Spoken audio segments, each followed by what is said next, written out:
ಬ್ರಹ್ಮಶ್ರೀ ನಾರಾಯಣ ಗುರುಗಳ ಪಾದಗಳಿಗೆ ಶಿರಸ ನಮಿಸುತ್ತಾ 172ನೇ ವರ್ಷದ ಜನ್ಮ ಜಯಂತಿಯ ಶುಭಾಶಯಗಳನ್ನು ಎಲ್ಲರಿಗೆ ತಿಳಿಸುತ್ತಾ ಎಲ್ಲರ ಬದುಕು ಬಂಗಾರವಾಗಲಿ ಅಂತ ಹೇಳ್ತಾ, ಬ್ರಹ್ಮಶ್ರೀ ನಾರಾಯಣ ಗುರುಗಳು ಒಬ್ಬ ಸಂತನ ಬದುಕು ಸಂತನಿಗೆಲ್ಲ ಎಂದು ಬದುಕಿದ ಒಬ್ಬ ಶ್ರೇಷ್ಠ ದಾರ್ಶನಿಕ, ಜಗತ್ತು ಕಂಡಂತಹ ಶ್ರೇಷ್ಠ ಗುರುಗಳಿಗೆ ಗುರುವಾಗಿ ತನ್ನ ಸಮಾನತೆಯನ್ನು ಸಾರಿದಂತಹ ದೈವಿ ಸಂತನಾದ ನಾರಾಯಣ ಗುರುಗಳ ಬಗ್ಗೆ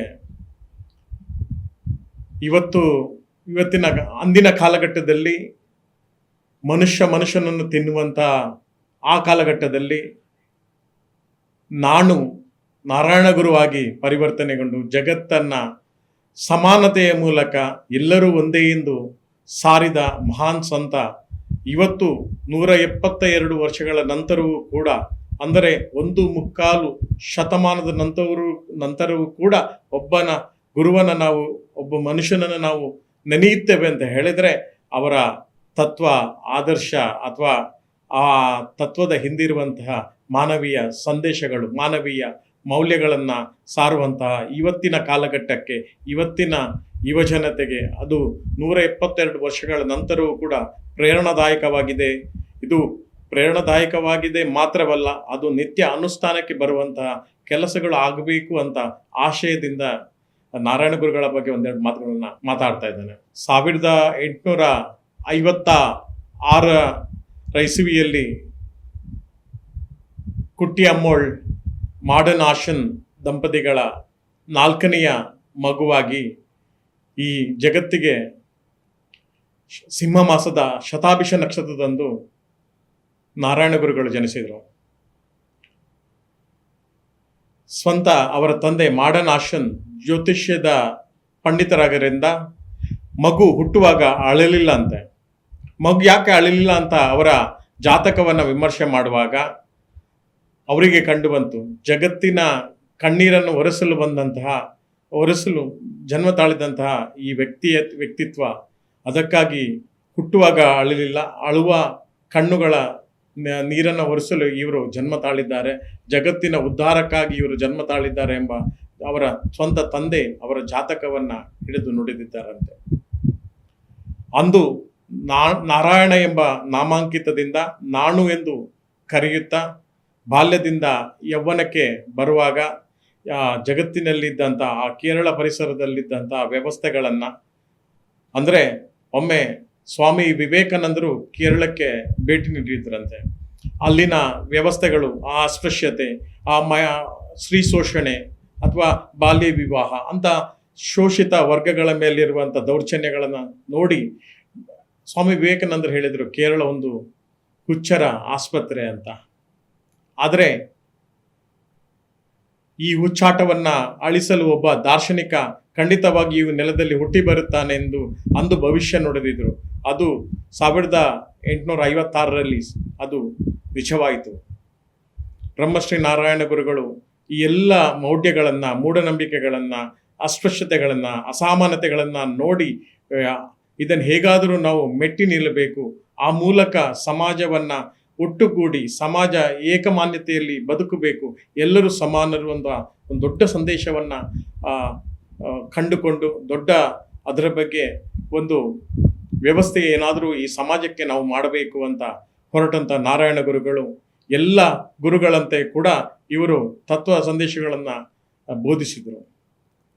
ಇತರ ಹೆಚ್ಚಿನ ಗುರುಗಳು ತಮ್ಮ ತತ್ವ ಸಂದೇಶದೊಂದಿಗೆ ತಮ್ಮ ಸ್ವಂತ ಧರ್ಮ ಅಥವಾ ಸ್ವಂತ ಮತದ ಬಗ್ಗೆ ಅವರು ಪ್ರಚಾರವನ್ನು ನೀಡಿ ಅಥವಾ ಅದರ ಬಗ್ಗೆ ಅವರಿಗೆ ತಿಳುವಳಿಕೆಯನ್ನು ನೀಡಿ ಒಂದು ಧರ್ಮ ಅಥವಾ ಮತಗಳನ್ನು ಬಗ್ಗೆ ಅವರು ಸಂಘಟಿತರಾಗಿ ಮಾಡಲಿಕ್ಕೆ ಹೊರಟರು. ಆದರೆ ಓರ್ವನೇ ಒಬ್ಬ ಗುರು ಯಾವುದೇ ಮತ ಅಥವಾ ಯಾವುದೇ ಒಂದು ಧರ್ಮವನ್ನು ಸಂಘಟನೆಗಳನ್ನು ಮಾಡದೆ ಕೇವಲ ಸಮಾನತೆಯ ಮೂಲಕ ಮನುಷ್ಯನ ಬದುಕು, ಅಂದರೆ ಮನುಷ್ಯ ಮಾತ್ರ ಒಂದೇ ಮಾನವ, ಧರ್ಮ ಅದು ಒಂದೇ ಧರ್ಮ, ಅಲ್ಲಿ ಬೇರೆ ಯಾವ ಧರ್ಮಗಳಿಲ್ಲ, ಮಾನವ ಸಮಾನತೆಯಲ್ಲಿ ಬದುಕಬೇಕು, ಯಾವುದೇ ಮೂಢನಂಬಿಕೆಯಲ್ಲಿ ಬದುಕಬಾರದು, ಆಧ್ಯಾತ್ಮದ ಬಗ್ಗೆ ಅವನಿಗೆ ಗೋಚರವಿರಬೇಕು, ಮನುಷ್ಯನನ್ನು ತಿನ್ನುವಂಥ ಈ ಹೊತ್ತಿನಲ್ಲಿ ಮನುಷ್ಯನು ಪ್ರೀತಿಸುವ ಮೂಲಕ ಈ ಜಗತ್ತನ್ನು ಕಟ್ಟಬೇಕು ಅಂತ ಹೇಳಿ ಒಬ್ಬ ವಿಶ್ವಮಾನವನಾಗಿ ದೈತ್ಯ ರೂಪದಲ್ಲಿ ಒಬ್ಬ ವಿಶ್ವಮಾನವನಾಗಿ ಬೆಳೆದಂಥ ಒಬ್ಬನೇ ಒಬ್ಬ ಗುರು ಇದ್ರೆ ಅದು ಬ್ರಹ್ಮಶ್ರೀ ನಾರಾಯಣ ಗುರುಗಳು.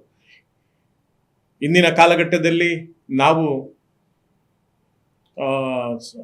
ಇವತ್ತು ಅಸುನಿಗಿದ್ರೆ 16ನೇ ದಿವಸದವರೆಗೆ ನಾವು ನೆನಪಿರ್ತೇವೆ, ತಪ್ಪಿದ್ರೆ 1 ವರ್ಷದ ಪುಣ್ಯತಿಥಿವರೆಗೆ ನೆನಪಿರ್ತೇವೆ. ಆದರೆ ಈಗಿನ ಪ್ರಸ್ತುತದಲ್ಲಿ 16 ದಿವಸ ಕೂಡ ನೆನಪಿಡುವಂತಹ ಒಂದು ವ್ಯವಸ್ಥೆ ನಮ್ಮಲ್ಲಿ ಇಲ್ಲ. ಅಂದರೆ ನಾವು ಅವರ ಸಾಧನೆಗಳನ್ನು, ಅವರ ಬದುಕಿನ ನೆನಪುಗಳನ್ನು ಅಲ್ಲೇ ನಾವು ಅವರೊಟ್ಟಿಗೆ ಅವರನ್ನು ಮಣ್ಣು ಮಾಡುವಾಗ ನಾವು ಅದನ್ನೆಲ್ಲವನ್ನ ನಾವು ಮಣ್ಣು ಮಾಡಿ ಬಿಡ್ತೇವೆ. ನಮಗೂ ಕೂಡ ಅದರ ನೆನಪಿಗೆ ಬರುವಂತಹ ಒಂದು ಕಾಲಘಟ್ಟದಲ್ಲಿ ನಾವು ಇಲ್ಲ. ಆದರೆ ಒಬ್ಬ ಮನುಷ್ಯ 172 ವರ್ಷದ ನಂತರವೂ ಕೂಡ ಅವರ ಆದರ್ಶಗಳು ಜೀವಂತವಾಗಿವೆ, ಅವರ ಆದರ್ಶಗಳು ಇಂದಿಗೂ ಪ್ರಸ್ತುತವಾಗಿವೆ. ಅವರ ಆದರ್ಶದ ಮೂಲಕ ಇವತ್ತು ಬದುಕನ್ನು ಕಟ್ಟಿಕೊಳ್ಬಹುದು, ಅವರ ಆದರ್ಶದ ಮೂಲಕ ಇವತ್ತು ಜಗತ್ತನ್ನು ಕಟ್ಟಬಹುದು, ದೇಶವನ್ನು ಕಟ್ಟಬಹುದು, ಇಡೀ ಸಮಾನತೆಯನ್ನು ಸಾರಬಹುದು ಅಂತ ಹೇಳಲಿಕ್ಕೆ ನಾರಾಯಣ ಗುರುಗಳು ಬಿಟ್ಟು ಹೋದಂಥ ದೊಡ್ಡ ಸಂದೇಶದ ಅದನ್ನು ಮತ್ತೆ ಜಾಗೃತ ಮಾಡುವಂತಹ ಒಂದು ಕಾಲಘಟ್ಟದಲ್ಲಿ ನಾವಿದ್ದೇವೆ. ಅಥವಾ ಆ ಸಂದೇಶಗಳಿಗೆ, ಆ ತತ್ವಗಳಿಗೆ ನಾವು ಜೀವವನ್ನು ನೀಡುವಂಥ ಒಂದು ಪ್ರಸ್ತುತ ಸನ್ನಿವೇಶ ನಮ್ಮ ಎದುರಲ್ಲಿದೆ. ಒಂದೇ ಜಾತಿ, ಒಂದೇ ಮತ, ಒಂದೇ ದೇವರು ಎಂದು ಹೇಳಿದಂತಹ ದಾರ್ಶನಿಕರು ಬ್ರಹ್ಮಶ್ರೀ ನಾರಾಯಣ ಗುರುಗಳು.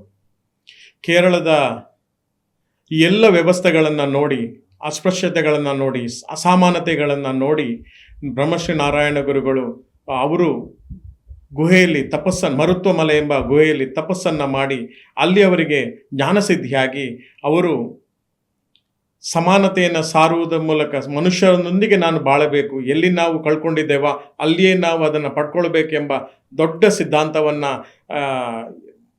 ಹಿಡ್ಕೊಂಡು ನೆಯ್ಯಾರ್ ನದಿಯ ತಟದಲ್ಲಿ ನೆಯ್ಯಾರ್ ನದಿಗೆ ಇಲ್ಲಿ ಮುಳುಗಿ ನೆಯ್ಯಾರ್ ನದಿಯಿಂದ ಶಿವಲಿಂಗವನ್ನು ತೆಗೆದು ಅರವೀಪುರದಲ್ಲಿ ಈಳವರ ಲಿಂಗ, ಹಿಂದುಳಿದ ಲಿಂಗವನ್ನು ಪ್ರತಿಷ್ಠಾಪಿಸುವ ಮೂಲಕ ಒಂದು ದೊಡ್ಡ ಸಂದೇಶವನ್ನು ಜಗತ್ತಿಗೆ ಸಾರಿದರು. ಆಗಿನ ಕಾಲಘಟ್ಟದಲ್ಲಿ ಆ ಲಿಂಗ ಪ್ರತಿಷ್ಠೆ ಆಗುವಾಗ ಅವರಿಗೆ ಹಲವಾರು ಪ್ರಶ್ನೆಗಳು ಬಂದುವಂತೆ, ಹಲವಾರು ಎಡರುತೊಡರುಗಳು ಎದುರಾದುವಂತೆ. ಇದನ್ನು ನೀವು ಹೇಗೆ ಪ್ರತಿಷ್ಠೆ ಮಾಡಿದಿರಿ ಅಂತ. ಅದಕ್ಕೆ ಅವರು ಹೇಳಿದರು, ನಾನು ಪ್ರತಿಷ್ಠೆ ಮಾಡಿದಂತಹ ಲಿಂಗ ಅದು ಈಳವರ ಲಿಂಗ, ಹಿಂದುಳಿದವರ ಲಿಂಗ. ಅದಕ್ಕೆ ಯಾವುದೇ ವ್ಯವಸ್ಥೆಗಳು ಅಂದರೆ ಅದಕ್ಕೆ ಬೇಕಾದಂಥ ಪೂಜೆಗಳನ್ನು ಜಗತ್ತು ಪ್ರೇರಣಾದಾಯಕವಾಯಿತು. ಇವರ ಈ ಸಿದ್ಧಾಂತಗಳು ಜಗತ್ತಿನ ಒಂದು ವ್ಯವಸ್ಥೆಯಲ್ಲಿ ಹೊಸ ದಿಕ್ಕನ್ನು ಬದಲಾಯಿಸುವಂತಹ ಇವರ ಒಂದು ಪ್ರತಿಷ್ಠಾಪನೆಯ ಮೂಲಕ, ಸಮಾನತೆಯನ್ನು ಸಾರುವ ಮೂಲಕ ಜಗತ್ತು ಅದು ಬದಲಾಗ್ತಾ ಹೋಯಿತು. ಕೇರಳ ತನ್ನಿಂತಾನೇ ತನ್ನ ಸಮಾನತೆಯ ವ್ಯವಸ್ಥೆಗೆ ಜಾರಿಕೊಂಡಿತು. ಎಲ್ಲರೂ ಒಂದು, ಎಲ್ಲರೂ ಹಿಂದೂ, ಎಲ್ಲರೂ ನಾವು ಬಂಧು ಅಂತ ಹೇಳುವಂಥ ದೊಡ್ಡ ವ್ಯವಸ್ಥೆಗೆ ಕೇರಳ ಮಾರ್ಪಾಟಾಗಿ ಬಂತು. ತದನಂತರ ಅದು ದಕ್ಷಿಣ ಕನ್ನಡ, ಉಡುಪಿ ಜಿಲ್ಲೆ ಅಥವಾ ಈ ಭಾಗದಲ್ಲಿ ಕೂಡ ಆ ವ್ಯವಸ್ಥೆಗಳು ಹಾಗೇ ಇತ್ತು. 1912ರಲ್ಲಿ ಕುದ್ರೋಳಿಯಲ್ಲಿ ಶ್ರೀ ಗೋಕರ್ಣನಾಥ ಕ್ಷೇತ್ರದಲ್ಲಿ ಶ್ರೀ ಗೋಕರ್ಣನಾಥನ ಶಿವಲಿಂಗವನ್ನು ಬ್ರಹ್ಮಶ್ರೀ ನಾರಾಯಣ ಗುರುಗಳು ಅಂದು 1912ರಲ್ಲಿ ಪ್ರತಿಷ್ಠೆ ಮಾಡಿದರು. ಆ ಪ್ರತಿಷ್ಠೆಯ ಮೂಲಕ, ಆ ಗೋಕರ್ಣನಾಥ ದೇವರ ಲಿಂಗದ ಪ್ರತಿಷ್ಠೆಯ ಮೂಲಕ ಇನ್ನು ಹಲವಾರು ಹಿಂದುಳಿದ ವರ್ಗದ ಜನರಿಗೆ ದೇವಸ್ಥಾನದ ಪ್ರವೇಶ ಸಿಕ್ಕಿತು. ಆ ಮೂಲಕ ಸಮಾನತೆಯನ್ನು ಈ ಭಾಗದಲ್ಲಿ ಕೂಡ ಸಾರಿ ಇವತ್ತು ನಾವು ಏನಾದರೂ ದೇವಸ್ಥಾನಕ್ಕೆ ಹೋಗ್ತಿದ್ದೇವೆ ಅಂತ ಹೇಳಿದರೆ, ಅಂದು 1912ರಲ್ಲಿ ಬ್ರಹ್ಮಶ್ರೀ ನಾರಾಯಣ ಗುರುಗಳು ಪ್ರತಿಷ್ಠೆ ಮಾಡಿದಂಥ ಕುದ್ರೋಳಿ ಗೋಕರ್ಣನಾಥದ ಕ್ಷೇತ್ರದ ಮೂಲಕ ಇವತ್ತು ಅದೆಲ್ಲವೂ ಹರಡಿ ಇಲ್ಲಿಯೂ ಕೂಡ ಎಲ್ಲ ದೇವಾಲಯಗಳಿಗೆ ನಾವು ಹೋಗುವಂಥ, ಅಂದರೆ ಎಲ್ಲ ಹಿಂದುಳಿದ ವರ್ಗದ ಎಲ್ಲರಿಗೂ ಆ ದೇವಾಲಯದ ವ್ಯವಸ್ಥೆಗೆ ಒಳಪಡುವಂತೆ ಇವತ್ತು ಬ್ರಹ್ಮಶ್ರೀ ನಾರಾಯಣ ಗುರುಗಳ ಮೂಲಕ ಇವತ್ತು ಎಲ್ಲ ದೇವಸ್ಥಾನದ, ಹಿಂದುಳಿದ ಅಂತ ಅಲ್ಲ, ಎಲ್ಲ ದೇವಸ್ಥಾನದಲ್ಲಿಯೂ ಎಲ್ಲರಿಗೂ ಸಮಾನ ಅವಕಾಶವನ್ನು ದೊರೆಯುವಂತೆ ಆಗಿದೆ. ಆ ಎಲ್ಲ ವ್ಯವಸ್ಥೆಗಳಿಗೆ ಬ್ರಹ್ಮಶ್ರೀ ನಾರಾಯಣ ಗುರುಗಳು ಕಾರಣ ಅಂತ ಅತ್ಯಂತ ಹೆಮ್ಮೆಯಿಂದ ಹೇಳ್ಕೊಳ್ತಾನೆ. ಬ್ರಹ್ಮಶ್ರೀ ನಾರಾಯಣ ಗುರುಗಳ ಆ ದೂರದರ್ಶಿತ್ವ ಇವತ್ತು ನಮ್ಮೆಲ್ಲರ ಬದುಕು ಪಾವನವಾಗಿದೆ. ಇವತ್ತಿನ ಸರ್ಕಾರದ ನೀತಿಯಲ್ಲಿ ಕೂಡ ಅಲ್ಲಿ ಜಾತಿ ಯಾವುದೇ ಇಲ್ಲದೆ ಎಲ್ಲರೂ ಕೂಡ ಆ ದೇವಸ್ಥಾನದ ವ್ಯವಸ್ಥಾಪನಾ ಸಮಿತಿಗೆ ಬರುವಂತೆ, ಒಳಪಡುವಂತೆ ಎಲ್ಲ ವ್ಯವಸ್ಥೆಗಳು ಅಂದು ಬ್ರಹ್ಮಶ್ರೀ ನಾರಾಯಣ ಗುರುಗಳು ಮಾಡಿದಂತಹ ದೊಡ್ಡ ಪುಣ್ಯದ ಕಾರ್ಯದಿಂದ ಇವತ್ತೆಲ್ಲ ಎಲ್ಲರ ಆ ಪುಣ್ಯದ ಭಾಗವನ್ನು ನಾವು ಇವತ್ತು ಆ ಸವಿಯನ್ನು ನಾವು ಉಣಬಡಿಸ್ತಾ ಇದ್ದೇವೆ, ನಾವು ಇವತ್ತು ಸ್ವೀಕರಿಸ್ತಾ ಇದ್ದೇವೆ, ಇವತ್ತು ನಾವು ಅನುಭವಿಸ್ತಾ ಇದ್ದೇವೆ ಅಂತ ಬ್ರಹ್ಮಶ್ರೀ ನಾರಾಯಣ ಗುರುಗಳು ಅಂದು ವಿದ್ಯೆಯಿಂದ ಸ್ವತಂತ್ರರಾಗಿರಿ, ಸಂಘಟನೆಯಿಂದ ಬಲಯುತರಾಗಿರಿ ಅಂತ ಹೇಳಿದರು. ವಿದ್ಯೆ ಇಲ್ಲದೆ ಮನುಷ್ಯ ಏನನ್ನೂ ಸಾಧಿಸಲು ಸಾಧ್ಯವಿಲ್ಲ. ಮನುಷ್ಯ ಬದಲಾಗಬೇಕು ಅಂತ ಹೇಳಿದ್ರೆ ಅವನಿಗೆ ಶ್ರೇಷ್ಠವಾದಂಥ ವಿದ್ಯೆ ಖಂಡಿತವಾಗಿಯೂ ಬೇಕು. ಆ ವಿದ್ಯೆಯನ್ನು ಕಲಿಯಿರಿ. ಆ ಮೂಲಕ ವಿದ್ಯಾವಂತರನಾಗಿ ಜಗತ್ತನ್ನು ಇವತ್ತು ಸಾಕ್ಷರತೆಯ 1860 ನಾರಾಯಣ ಗುರುಗಳ ಪರಿಕಲ್ಪನೆ ಇವತ್ತು ಸಾರ್ಥಕವಾಗಿದೆ. ಅತ್ಯಂತ ಹೆಮ್ಮೆಯಿಂದ ಹೇಳ್ತಾ ಇದ್ದಾನೆ, ಬ್ರಹ್ಮಶ್ರೀ ನಾರಾಯಣ ಗುರುಗಳ ತತ್ವ ಆದರ್ಶ ಎಲ್ಲವೂ ಇಂದಿನ ಜಗತ್ತಿಗೆ ಪ್ರಸ್ತುತ ಮತ್ತು ಅದು ಅನಿವಾರ್ಯವೂ ಕೂಡ ಹೌದು.